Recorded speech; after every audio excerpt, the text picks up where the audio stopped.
নমস্কার বন্ধুরা, ভিডিওর প্রথমেই ছোটো ছোটো ভাই বোনেদের সকলকে স্বাগত। বৃত্তি পরীক্ষা বা ট্যালেন্ট সার্চ পরীক্ষা যে সিরিজ আমরা শুরু করেছি, আজ কিছু জিকে কোয়েশ্চেন নিয়ে উপস্থিত হয়েছি। ইম্পর্টেন্ট জিকে দেখে নেওয়া যাক আজকের জিকে কোয়েশ্চেন কী রয়েছে। প্রথম কোয়েশ্চেন বলছে, মানবদেহের নখ ও চুলে কোন প্রোটিন থাকে? মানবদেহের নখ ও চুলে কোন প্রোটিন থাকে? খুব ইম্পর্টেন্ট একটা কোয়েশ্চেন করেছে, পরীক্ষা আসার জন্য খুব ইম্পর্টেন্ট। কেরাটিন নামক প্রোটিন থাকে মানবদেহের নখ ও চুলে, তাহলে সঠিক অ্যান্সার হয়ে যাবে কেরাটিন। খানুয়ার যুদ্ধ কত খ্রিস্টাব্দে অনুষ্ঠিত হয়? 1527 খ্রিস্টাব্দে খানুয়ার যুদ্ধ অনুষ্ঠিত হয়েছিল। খানুয়ার যুদ্ধ কবে অনুষ্ঠিত হয়? তাহলে সঠিক অ্যান্সার হয়ে যাবে 1527 খ্রিস্টাব্দে। কোন প্রাণী মুখ দ্বারা মল ত্যাগ করে? তো সঠিক অ্যান্সার হয়ে যাবে বাদুড়। বাদুড় মুখ দ্বারা মল ত্যাগ করে। পরবর্তী কোশ্চেন কি বলছে, আলোক তরঙ্গ কি ধরনের তরঙ্গ? আলোক তরঙ্গ হচ্ছে একটা তড়িৎ চুম্বকীয় তরঙ্গ। আলোক তরঙ্গ হচ্ছে তড়িৎ চুম্বকীয় তরঙ্গ। নেক্সট, মানব শরীরের সবচেয়ে বড় কোষ কোনটি? নিউরন বা স্নায়ুকোষ হচ্ছে মানব শরীরের সবচেয়ে বড় কোষ। নিউরন বা স্নায়ুকোষ। ট্যালেন্ট সার্চ বা বৃত্তি পরীক্ষার যে সিরিজের কোয়েশ্চেনগুলো আমরা প্রোভাইড করছি এখানে অত্যন্ত ইম্পর্ট্যান্ট, আবারও রিপিট করছি। তোমরা অবশ্যই আমাদের সাথে জুড়ে থাকবে। যদি কেউ নতুন থেকে থাকো, সাবস্ক্রাইব করে অল বাটন টিপে দেবে, যাতে করে ভিডিও প্রোভাইড করার সাথে সাথে বা ভিডিও আপলোড করার সাথে সাথে তোমাদের কাছে প্রথমেই চলে যায়। দেখে নিই পরবর্তী কোয়েশ্চেন কী আছে। আজ 25টা কোয়েশ্চেন নিয়ে উপস্থিত হয়েছি। খুবই ইম্পর্টেন্ট কোয়েশ্চেন, জিকে কোয়েশ্চেন, বৃত্তি পরীক্ষা বা ট্যালেন্ট সার্চ পরীক্ষার জন্য অত্যন্ত ইম্পর্টেন্ট কোয়েশ্চেন। এই কোয়েশ্চেন কভার করার পর তোমাদের যদি কোনো কোয়ারি থাকে বা জিজ্ঞাসা থাকে, তাহলে আমাকে অবশ্যই জানাবে, আমি সেগুলো সমাধান করার চেষ্টা করব। কমেন্টে অবশ্যই জানাবে। কী প্রশ্ন বলছে, আয়োডিনের অভাবে মানবদেহে কোন রোগ হয়? তো সঠিক অ্যান্সার হিসেবে গলগণ্ড রোগ। আয়োডিনের অভাবে গলগণ্ড রোগ হয়। গলগণ্ড, গ মধ্যনয় হয় বা দন্তনয় হয়। সালোক সংশ্লেষের আলোক দশা কোথায় অনুষ্ঠিত হয়? গ্রানা অংশে। সালোক সংশ্লেষের আলোক দশা কোথায় অনুষ্ঠিত হয়? গ্রানা অংশে। পরবর্তী কোশ্চেন কি বলছে, বিশ্বের বৃহত্তম ফুলের নাম কি? তো বিশ্বের বৃহত্তম ফুল হচ্ছে র্যাফলেসিয়া। তোমাদের মধ্যে অনেকেই জানো নিশ্চয়ই যে বিশ্বের বৃহত্তম ফুল হচ্ছে র্যাফলেসিয়া। মেঘে ঢাকা তারা, এই যে ছবিটা, এটা একটা ছবি বা সিনেমা, এর পরিচালনা কে করেছেন? ঋত্বিক ঘটক। তো মেঘে ঢাকা তারা এটা একটা সিনেমার নাম, এটার পরিচালনা করেছেন ঋত্বিক ঘটক।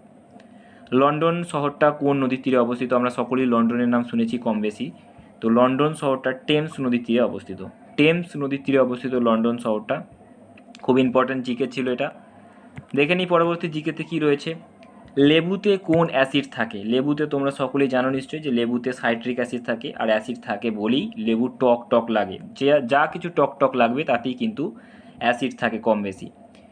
যেমন তেঁতুলের টার্টারিক অ্যাসিড থাকে, তো লেবুতে তেমনি সাইট্রিক অ্যাসিড থাকে। ভিনিগারে যেমন অ্যাসিটিক অ্যাসিড থাকে। এগুলো এক্সট্রা নলেজ আমি দিয়ে দিলাম। নেক্সট হচ্ছে, বোলতা ও পিঁপড়ের হুলে কোন অ্যাসিড থাকে? বোলতা ও পিঁপড়ের হুলে আমাদের জ্বালা করে খুব। বোলতায় কামড়ালে পরে, বোলতায় যদি হুল ফুটিয়ে দেয়, পিঁপড়ে হুল ফুটিয়ে দিলে পরে কী হয়? জ্বালা করে। তো সেই বোলতা ও পিঁপড়ের হুলে থাকে ফর্মিক অ্যাসিড। পরবর্তী বলছে, কোন যন্ত্রের সাহায্যে রক্তের চাপ মাপা হয়? আমাদের শরীরে যে রক্ত চাপ সৃষ্টি হয়, সেই রক্তের চাপ মাপার যন্ত্রটার নাম কি? সঠিক answer sphygmo manometer. Sphygmo manometer. তোমরা কিন্তু বন্ধুরা বানানটা ভালো করে করবে, স্ফিগমো ম্যানোমিটার। এই যে কোয়েশ্চেনগুলো প্রোভাইড করা হচ্ছে, এগুলো বৃত্তি পরীক্ষা এবং ট্যালেন্ট সার্চ পরীক্ষার জন্য যেমন ইম্পর্টেন্ট, তেমনি যারা কম্পিটিটিভ পরীক্ষা দেবে ভবিষ্যতে বা এখন দিচ্ছে, তাদের জন্য কিন্তু অত্যন্ত ইম্পর্টেন্ট কোয়েশ্চেন এগুলো। খুবই ইম্পর্টেন্ট কোয়েশ্চেন। ভারতের নেপোলিয়ন কাকে বলা হয়? ভারতের নেপোলিয়ন সঠিক অ্যান্সার হয়ে যাবে সমুদ্রগুপ্ত। সমুদ্রগুপ্তকে বলা হয় ভারতের নেপোলিয়ন। পরবর্তী কোয়েশ্চেন বলছে, বিশ্ব জনসংখ্যা দিবস কবে পালিত হয়? তো বিশ্ব জনসংখ্যা দিবস পালিত হয় 11ই জুলাই। ওকে বন্ধুরা, তো বিশ্ব জনসংখ্যা দিবস পালিত হবে 11ই জুলাই। প্রতি বছর 11ই জুলাই কিন্তু বিশ্ব জনসংখ্যা দিবস পালন করা হয়। দেখে নিই পরবর্তী কোয়েশ্চেনে কি রয়েছে। আমাদের 16 নম্বর কোয়েশ্চেন, হলদিঘাটের যুদ্ধ কত সালে হয়? 1576 খ্রিস্টাব্দে। একটু আগেই আমরা দেখেছি খানুয়ারের যুদ্ধ। একটু আগেই কি দেখলাম? খানুয়ারের যুদ্ধ দেখেছি। কোথায় দেখলাম? হ্যাঁ, 2 নম্বর কোয়েশ্চেনে 1527 খ্রিস্টাব্দে খানুয়ারের যুদ্ধ। আর এখন যে কোয়েশ্চেনটা করছি, হলদিঘাটের যুদ্ধ 1576 খ্রিস্টাব্দে হলদিঘাটের যুদ্ধ। ওকে বন্ধুরা, 1576 খ্রিস্টাব্দে হলদিঘাটের যুদ্ধ। ভারতের প্রথম নাগরিক কে? ভারতের প্রথম নাগরিক যদি কাউকে বলা হয়, তিনি হচ্ছেন আমাদের রাষ্ট্রপতি। রাষ্ট্রপতি হচ্ছেন ভারতের সর্বোচ্চ শক্তিধর ব্যক্তি এবং তিনি হচ্ছেন ভারতের প্রথম নাগরিক। তাহলে দ্বিতীয় নাগরিক কে হয়ে যাবে? উপরাষ্ট্রপতি। তাহলে প্রথম নাগরিক যদি রাষ্ট্রপতি হয়, দ্বিতীয় নাগরিক হয়ে যাবে উপরাষ্ট্রপতি। তৃতীয় নাগরিক কে? তৃতীয় নাগরিক হচ্ছে প্রধানমন্ত্রী। প্রধানমন্ত্রী হচ্ছেন ভারতের তৃতীয় নাগরিক।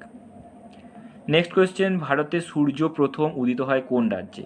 অর্থাৎ ভারতের অনেকগুলো অঙ্গরাজ্য রয়েছে, কেন্দ্রশাসিত অঞ্চল রয়েছে, কোন রাজ্যেতে সূর্য প্রথম দেখা যায় অর্থাৎ উদিত হয়? তো সঠিক অ্যান্সার হয়ে যাবে অরুণাচল প্রদেশ। কেন? কারণ অরুণাচল প্রদেশটা হচ্ছে ভারতের পূর্ব দিকে অবস্থিত, একদম পূর্ব দিকে অবস্থিত, সেই জন্য। আর আমরা জানি পূর্ব দিকে সূর্য ওঠে। তো ভারতে সূর্য প্রথম উদিত হয় অরুণাচল প্রদেশ রাজ্যের মধ্যে।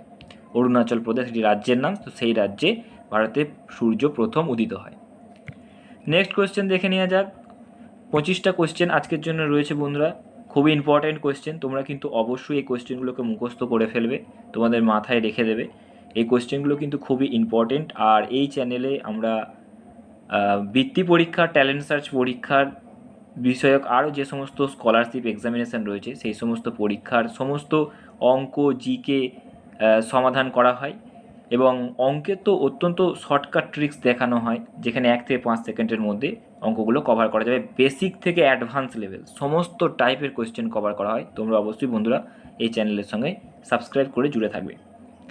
দেখে নিই 21 নম্বর কোয়েশ্চেন কি বলছে, ভারতের প্রথম মহিলা রাষ্ট্রপতির নাম কি? ভারতের প্রথম মহিলা রাষ্ট্রপতি প্রতিভা দেবী সিং পাটিল, ইনি হচ্ছেন ভারতের প্রথম মহিলা রাষ্ট্রপতি। আর এখন বর্তমানে যে রাষ্ট্রপতি রয়েছেন তোমরা তো জানোই নিশ্চয়ই, মুর্মু ম্যাডাম, মানে দ্রৌপদী মুর্মু ম্যাডামের কথা বলা হচ্ছে। নেক্সট কোয়েশ্চেন, ভারতের জাতীয় সঙ্গীত কে লিখেছেন? ভারতের জাতীয় সঙ্গীত লিখেছেন রবীন্দ্রনাথ ঠাকুর। এই রবীন্দ্রনাথ ঠাকুর যেমন ভারতের জাতীয় সঙ্গীত লিখেছেন, তেমনি বাংলাদেশেরও জাতীয় সঙ্গীত উনিই লিখেছেন। ভারতের যে জাতীয় সঙ্গীত আমরা জানি জনগণ মন, তো সেই জনগণ মন রবীন্দ্রনাথ ঠাকুর লিখেছেন, এবং বাংলাদেশেরও কিন্তু জাতীয় সঙ্গীত যেটা, সেটা রবীন্দ্রনাথ ঠাকুরেরই লেখা। পরের কোয়েশ্চেন, পৃথিবীর বৃহত্তম মহাসাগর কোনটি? পৃথিবীতে বৃহত্তম মহাসাগর 7টা মহাসাগর আছে আমরা জানি, 5টা মহাসাগর রয়েছে আর 7টা মহাদেশ রয়েছে। একদম রাইট বন্ধুরা।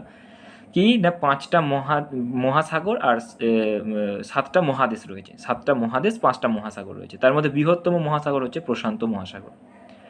পৃথিবীর বৃহত্তম মহাদেশ কোনটি? পরের কোয়েশ্চেন করা হয়েছে এশিয়া মহাদেশ। আমরা জানি 7টা মহাদেশ হচ্ছে এশিয়া, আফ্রিকা, ইউরোপ, উত্তর আমেরিকা, দক্ষিণ আমেরিকা, ওসিয়ানিয়া, আন্টার্কটিকা। তো বৃহত্তম মহাদেশ হয়ে যাবে এশিয়া। পৃথিবীর ক্ষুদ্রতম মহাদেশ কোনটি? ক্ষুদ্রতম মহাদেশ হচ্ছে ওসিয়ানিয়া বা অস্ট্রেলিয়া। অস্ট্রেলিয়াও বলা হয়, কখনো কখনো ওসিয়ানিয়া বলা হয়। ওকে বন্ধুরা, তো এই ছিল আজকের 25টা জিকে, অত্যন্ত ইম্পর্টেন্ট জিকে, বৃত্তি পরীক্ষা বা ট্যালেন্ট সার্চ পরীক্ষার জন্য, এছাড়া অন্যান্য স্কলারশিপ এক্সামিনেশনের জন্য খুবই ইম্পর্টেন্ট। এই কোয়েশ্চেনই কম্পিটিটিভ পরীক্ষায়, সরকারি চাকরির পরীক্ষায় এসে থাকে। তো বন্ধুরা, যারা এখনও পর্যন্ত যুক্ত হওনি অবশ্যই সাবস্ক্রাইব করে অল নোটিফিকেশন অন করে যুক্ত হয়ে যাবে। আর আমাদের সাথে জুড়ে যা যা প্রবলেম, কোয়ারি, জিজ্ঞাসা আছে কোনো বিষয়ে, অঙ্ক রিলেটেড, বিশেষ করে অঙ্ক, জিকে রিলেটেড কোনো কোয়ারি থাকলে কমেন্টে অবশ্যই কমেন্ট করে জানাবে। তো আজকের পর্যন্ত এখানেই শেষ করছি বন্ধুরা, দেখা হবে পরের ভিডিওতে। ওকে, বাই বাই।